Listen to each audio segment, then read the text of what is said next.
હાય friend, આ મારો first video છે.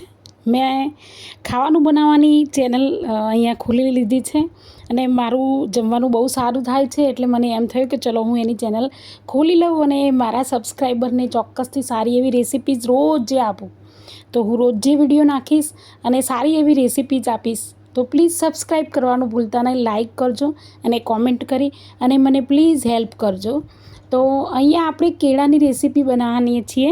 આ મારો પહેલો વિડીયો છે, હું મોબાઈલથી જ બનાવી રહી છું. તો અહીંયા 2 કેળા મેં છોલી લીધા છે અને એને ઘીની અંદર 1 ચમચી ઘી એડ કર્યું છે ને એની અંદર 2 કેળાને આપણે સાંતળવાના છે.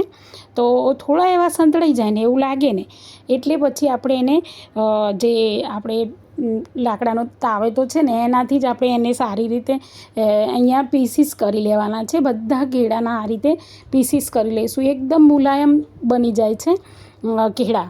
તો આ રીતે સરસ મજાના પીસ કરી લઈશું અને પછી એક વખત એને હલાવી લઈશું એટલે એકદમ સ્મૂધ થઈ જશે અને ઢીલા થઈ જશે. તો આ રીતે હલાવ્યા કરવાનું છે અને ત્યાર પછી આપણે છે ને કે તમારી જોડે જો એને મિક્સ કરવા માટે મતલબ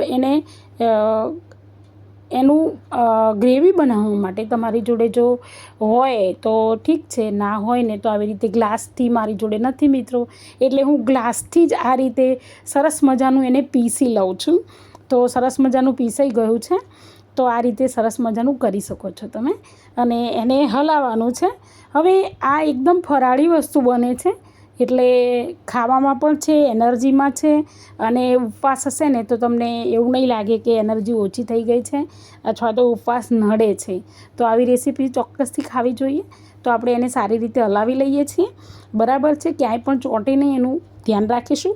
ગેસની ફ્લેમ આપણે મીડિયમ રાખવાની છે, તો એ વસ્તુનું ખાસ ધ્યાન રહે. હવે કેળા સારી રીતે પકાઈ ગયા છે, અહીંયા જુઓ મસ્ત મજાના પકાઈ ગયા છે, ઘી બહાર આવી ગયું છે. તો આપણે અહીંયા એક નાની વાડકી છે એ રાજગરો લીધો છે. રાજગરાનો લોટ છે, ઝીણો પણ લોટ આવે છે અને કકરો પણ લોટ આવે છે, આ બંને વાપરી શકાય છે. તો એને આપણે આ રીતે સરસ મજાનો મિક્સ કરી દઈશું. આગળ હું આના વડા પણ બનાવી અને તમને બતાવીશ. તો આ રીતે સરસ મજાનું મિક્સ કરી દેવાનું છે.